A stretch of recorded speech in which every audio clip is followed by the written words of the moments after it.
We remain steadfast in our commitment in delivering local news that matters. Stories that inspire. Enriching the lives of Filipinos in the Philippines and across the globe.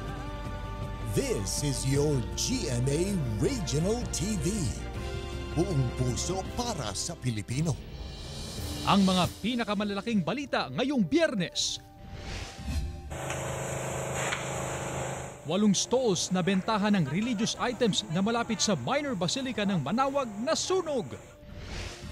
Mas maalinsangang panahon sa Marso hanggang Mayo dapat paghandaan ng publiko ayon sa Pag-asa. Heat-related diseases ibinabala ng Health Authority. 2 kobra nagdulot ng takot sa ilang residente.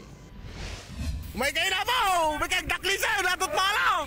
At mga mangingisda, bakit kaya naghiyawan sa tuwa sa baybayin ng Ilocos Norte?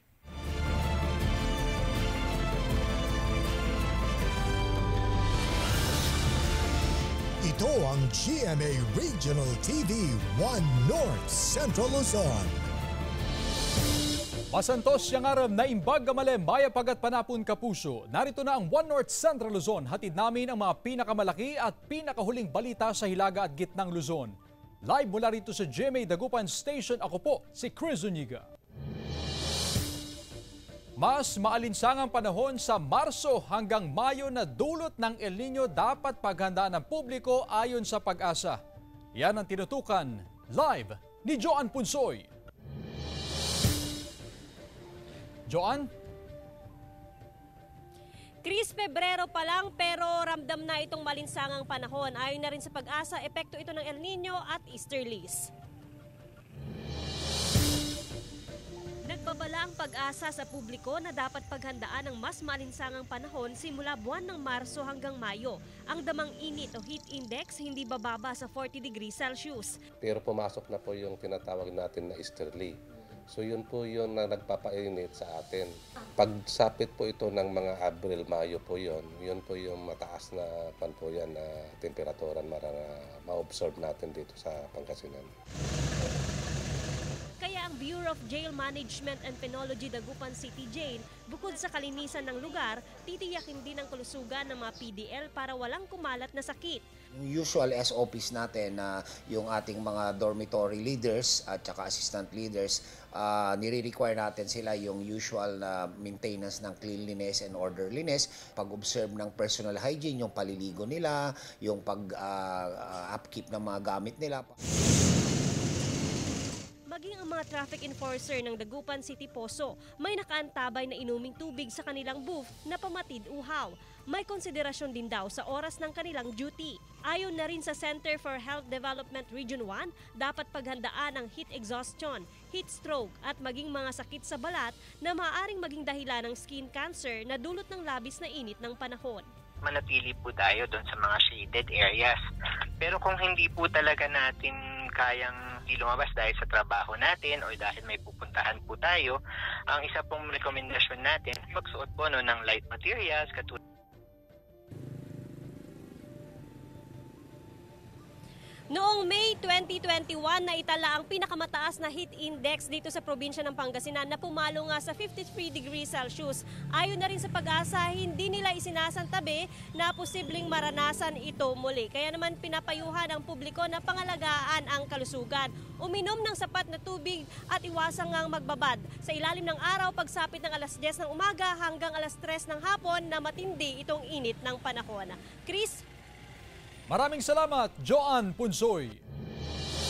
Nasunog ang 8 stalls na bentahan ng religious items na malapit sa Minor Basilica ng Our Lady of Manaoag. Nakaalerto, Claire Lacanilaw. Kita sa video ang paglagablab ng apoy sa abot 8 stalls na naglalaman ng religious items sa gilid na bahagi ng Minor Basilica ng Our Lady of Manaoag Shrine mag-aalas 11 kagabi. Ayon sa BFP, inabot ng 1 oras bago naapula ang sunog na mabilis kumalat. Kung napapansin ninyo, yung mga contents niya is made of light material, plastic, and then lalong-lalong na yung mga papel, tapos may kasama pang mga oil, yung ginagamit sa pampahid. So doon parang mabilis ang pagkalat kasi lahat yun, punong-puno itong mga ito. Emosyonal ang 58 anyos na si Dory Estrada na mahigit 40 taon na nagtitinda sa lugar. Lahat kasi ng kanyang paninda naabo. Kaya humihingi siya ng tulong sa lokal na pamahalaan, lalo pat papalapit na ang Semana Santa. Pumunta na kami dito, yun na, wala na, hindi na kami pinapasok ng mga pulis doon. Ay, wala na talaga, pinaghirapan ko. Walang nasawi o nasaktan sa sunog na inaalam pa ang sanhi at kabuang danyos. Nangako naman ng tulong ang lokal na pamahalaan sa mga nasunugan at hahanapan daw ng mas ligtas na pagpupwestuhan ang mga tindera. Sumiklab naman ang forest fire sa bahagi ng Sitio Singit at Sitio Kapkapo sa poblasyon Likwan Baay Abra. Pasado 1:00 ng hapon kahapon. Kabilang sa nasunog ang 9 na ektaryang plantasyon ng DNR at ilang bahagi ng Soil Erosion Control Matting Project ng DPWH. Nahirapan ng BFP at MDRRMO na apulahin ng apoy dahil sa layo nito at lakas ng hangin. Wala namang nasugatan sa insidente na inaalam pa ang pinagmulan. Pasado 7:00 ng gabi nang ideklara ng fire out. Inactivate na rin ang mga barangay fire brigade, lalo't mainit ang panahon. Claire Lacanilaw, 1 North Central Luzon.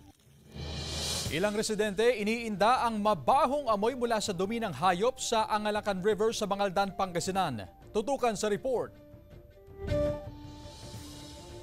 Makikita ang mga alagang kalabaw sa gilid na bahagi ng Angalacan River sa Mangaldan, Pangasinan. Ayon sa ilang residente, imbis na sariwang hangin ang kanilang malalanghap, mabahong amoy mula sa dumi ng hayop ang kanilang naaamoy. Mabaho. Tapos yung mga aso na matanggal yung mga kalabong para malinis po yung paligiran. Ayon sa otoridad, mahigpit na ipinagbabawal ang pagligo sa ilog dahil bukod sa maiwasan ng insidente ng pagkalunod, may iwasan din ang mga sakit na maaring makuha mula sa pagligo sa ilog. Parawagan na rin po na sana kung mayroon tamang lugar o isang lugar lang sana, hindi yung diretso, para at least ma-minimize po natin yung pwedeng mangyari. Ayon sa Mangaldan RHU, patuloy naman ang kanilang monitoring sa ilog, maging ang pagsasagawa ng sanitary inspection sa lugar. Pinag-aaralan na rin daw ng Mangaldan RHU na magtalaga ng sanitary inspector sa bawat barangay. Ang plano namin, ang hiling ko sa lahat ng punong barangay, dahil hindi naman kaya ng ating nag-iisang sanitation inspector. Ang plano namin, ang hangad ko, lahat ng mga punong barangay ay mag-appoint ng Barangay Sanitation Inspector.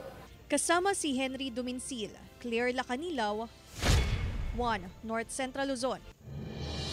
Nagpatulong naman sa otoridad ang ilang residente sa isang barangay sa Calasiao, Pangasinan para mahuli ang umano'y gumagalang ahas. Tutukan sa report ni Russell Simorio. Sinuyod ng mga barangay tanod ang compound ng isang bahay sa barangay Bunlag, Calasiao, Pangasinan. Ang target, mahuli ang ahas na nakita sa lugar. Si Edward ang unang nakakita sa ahas. Daan ko dyan, nakita ko na po yung bala ng ahas dyan sa gilid ng pader. Natakot po. Malaki ba siya? Medyo mahaba din po siya. Nakakatakot din po kasi baka makagat ng kakagat ng bata. Ayon sa Barangay Council, may mga gamit na nakatambak sa lugar at talahib na posibleng pinamumugaran ng ahas. Pinapunta yung tanod, saka tumawag sa MDR, ang nakita lang daw yata balat lang ng ahas. Pero binungkal din daw nila yung pinanggalingan nung nakitang balat ng ahas, kaso wala na yung ahas. Tuloy ang paghunting ng barangay sa ahas. Habang sa Alaminos City, Pangasinan, mahigit 5 talampakang kobra ang bumulaga sa ilang magsasaka na papunta sa bukid. Sa takot na makatuklaw, napatay nila ang kobra. Nakita rin ang isang kobra sa manukang ito. Ayon sa Department of Environment and Natural Resources Region 1, madalas lumabas sa lungga ang mga ahas tuwing mainit ang panahon. Ito kasi ang panahon nila para maghanap ng makakain. Kung sakaling may silang ahas, poisonous man o hindi, wag lang nilang kukunin o kaya'y lalapitan na taktan. Yung mga ahas din kasi hindi naman yan aatake agad kung hindi mo sinaktan. Payo rin sa publiko na maglinis ng kapaligiran nang walang pamugaran ang ahas. Kasama si Jing Dakanay, Russell Simorio. One North Central Luzon. Baguio is blooming kasama ang cast ng asawa ko sa Kapuso Fiesta bukas sa Puyan sa Baguio City. Tunghayan sa report.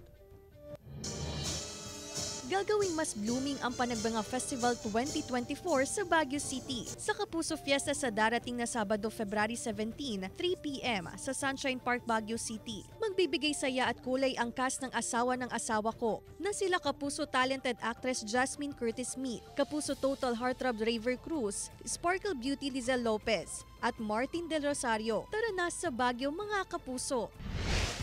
Sa Sabado rin, let's have a shining good time dahil magniningning ang gabi sa Kapuso Fiesta na bahagi ng pagdiriwang ng The Phil Festival 2024 sa Benguet Abra. Kasamang stars ng Shining Inheritance na sila Kailin Alcantara, Paul Salas, Michael Sager at Roxy Smith with Kapuso host Jason Gainza. Magkita-kita tayo sa Benguet Town Plaza, Benguet Abra alas 7 ng gabi. See you there mga Kapuso! Claire Lacanilaw, 1 North Central Luzon. Ito ang GMA Regional TV 1 North Central Luzon.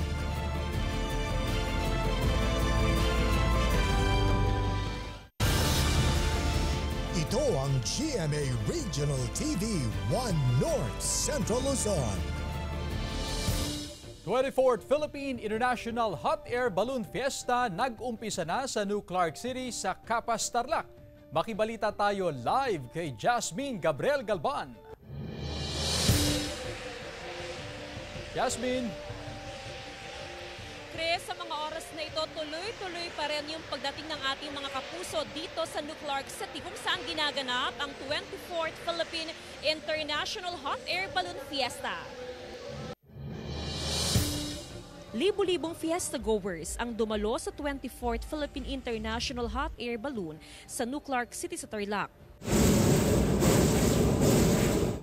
Kahit tirik ang araw, inabangan ang paglipad ng 19 na iba't ibang kulay at hugis na hot air balloons. Galing ang mga participants sa UK, Brazil, USA, Netherlands at Australia. May hugis aso, dinosaur at birthday balloons. Ang isang balloonist at kanyang partner mula Germany ikinasal sa mismong hot air balloon. Last year we have planned to make the wedding here because our friend Joy has said, why not in the Philippines? Oh, yeah! I think it's the only aviation activity na lahat nakikita, nag-e-enjoy, bata or matanda. Nagpasaya din sa himpapawid ang iba't ibang air shows. Mamangha sa Global Stars Team Aerobatic Pyro Display na tila nagpagewang-gewang at nahuhulog sa himpapawid.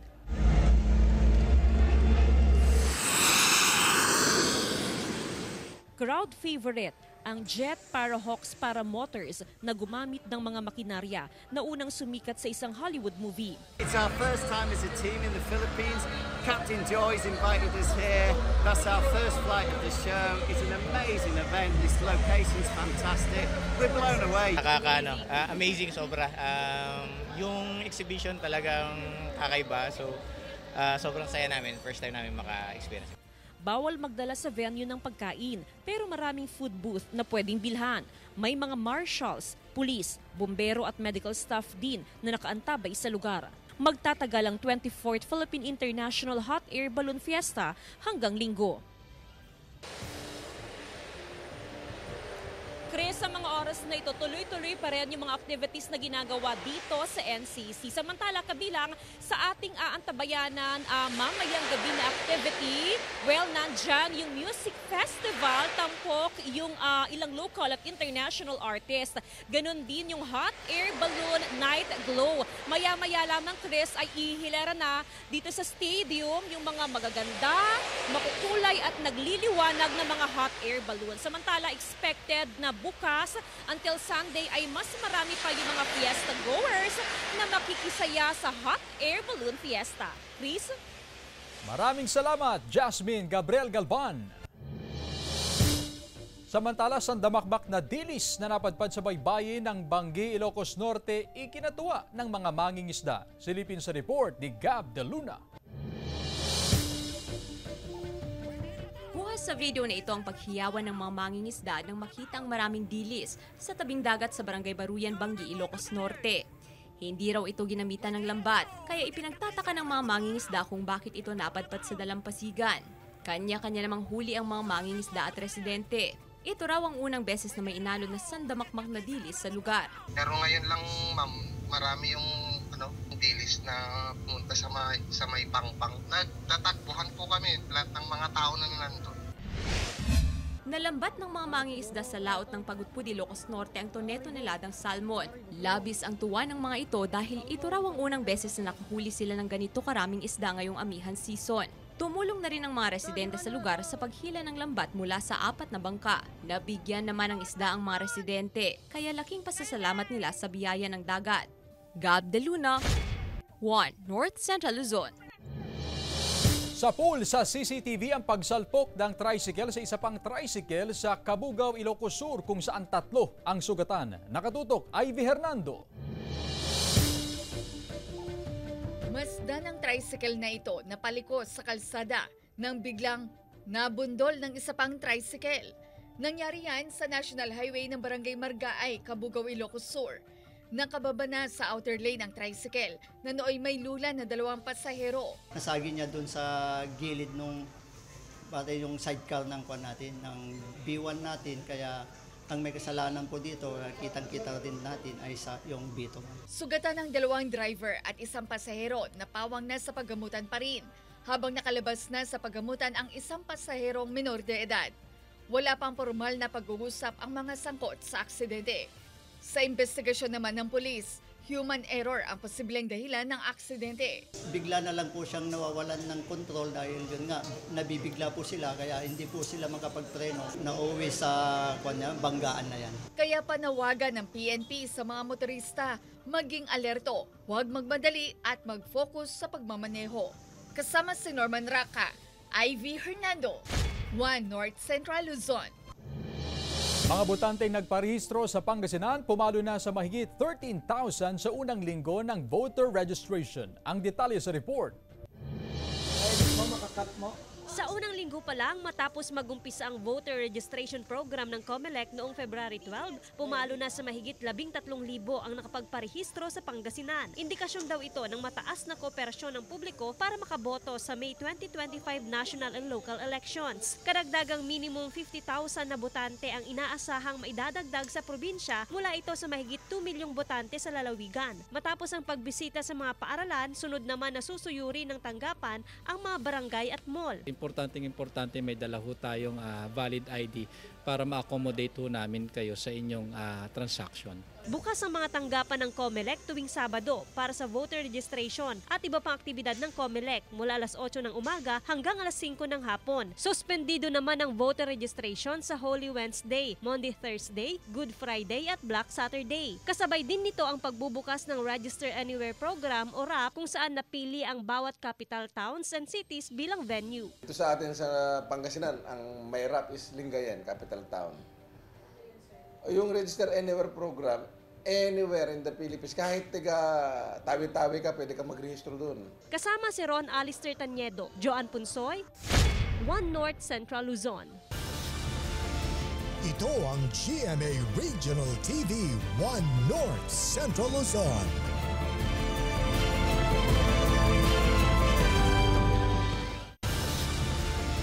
Ito ang GMA Regional TV 1 North Central Luzon. Ilang 4-piece members sa Dagupan City may opinyon ukol sa panukalang gawing bigas imbis na pera ang natatanggap na ayuda. Narito ang report. Pagbibilad ng isda ang kabuhayan ng 50 anyos na si Rowena mula Pantal, Dagupan City. Hirap daw siyang pagkasahin ang 200 pesos na kita kada araw para sa pamilya. Lalo't may isa pa siyang anak na nag-aaral. Kaya malaking tulong daw sa kanya ang Pantawid Pamilyang Pilipino Program o 4-piece. Sana parehas na lang sir na pera tsaka bigas. Kasi kailangan talaga ng mga tao yan. Ganito rin ang sentimiento ng 4-piece member na si Lizelle na may iniindang karamdaman. Hindi kami papayag sir na bigas lang ang ibibigay nila. Siyempre, paano na yung pag-aaral ng mga bata? Siyempre, pag may bayaran sa school, Ito'y hinggil sa panukala ng Department of Agriculture na imbes na pera, bigas na lang daw ang ayuda sa 4Ps, bagay na pag-aaralan naman daw ng Malacanang. Sa tala ng Department of Social Welfare and Development Office Region 1, may 213,023 households ang miyembro ng 4Ps sa buong rehiyon. Ang kanilang benepisyo, 750 pesos para sa healthcare, 300 hanggang 700 pesos para sa edukasyon depende sa antas, at 600 pesos na rice allowance. Kung DSWD Region 1 naman ang tatanungin, marami pang dapat ikonsidera sa panukalang ito. Tinignan na ho natin kung ano yung pinaka-feasible. Ang mangyayari doon is mura nga yung bigas, pero yung logistical cost, it's a hidden cost, and yung timeliness ng pagbigay ng rice doon sa beneficiaries, matatagalan. Sa ngayon, tuloy pa raw ang kasalukuyang implementasyon sa sistema ng 4Ps, kasabay ng pagtitiyak na nasasala ang mga miyembro. Sa ibang balita, ilang insidente ng nakawan sangkot ang mga menor de edad ikinababahala ng isang barangay sa Calasiao, Pangasinan. Sundan sa ulat ni Russell Simorio. 3 insidente na ng nakawan ang naitala sa Barangay San Miguel, Calasiao, Pangasinan ngayong taon.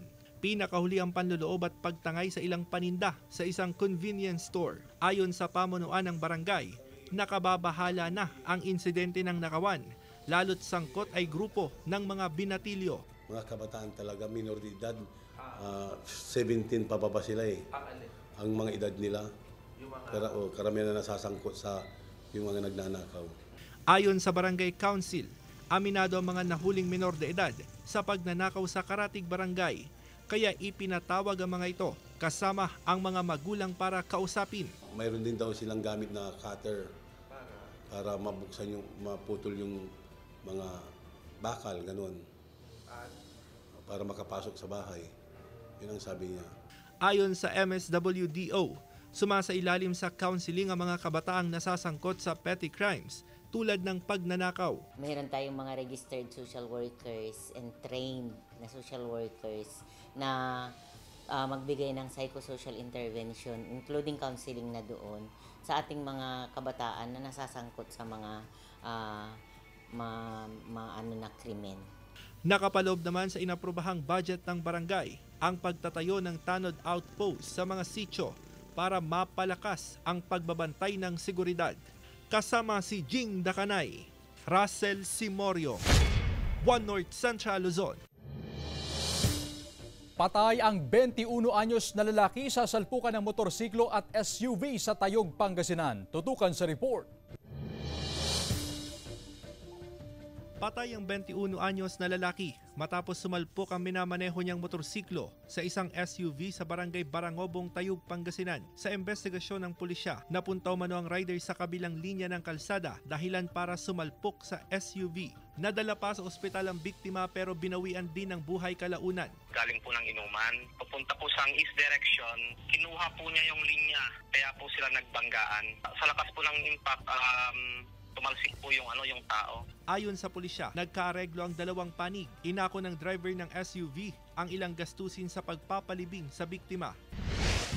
Patay rin ang isang rider matapos ma-hit and run sa barangay Alfonso, Concepcion, Tarlac. Malalang sugat ang tinamo ng biktima. Sinubukan pa siyang i-revive ng mga kawani ng MDRRMO pero hindi na kinaya. Tumakas naman ang nakasagasang kotse. May mga targa ng gulong sa katawan eh. Nagasgas talaga sir yung katawan tsaka yung mukha niya. Patuloy ang investigasyon ng pulisya para matukoy ang pagkakakilanlan ng driver ng kotse. Kasama si Jing Dakanay, Russell Simorio, One North Central Luzon.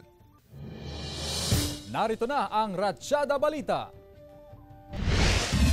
Isinusulong ng lokal na pamahalaan ng Mangaldan ang internship program para sa mga fresh graduate ng kursong agriculture.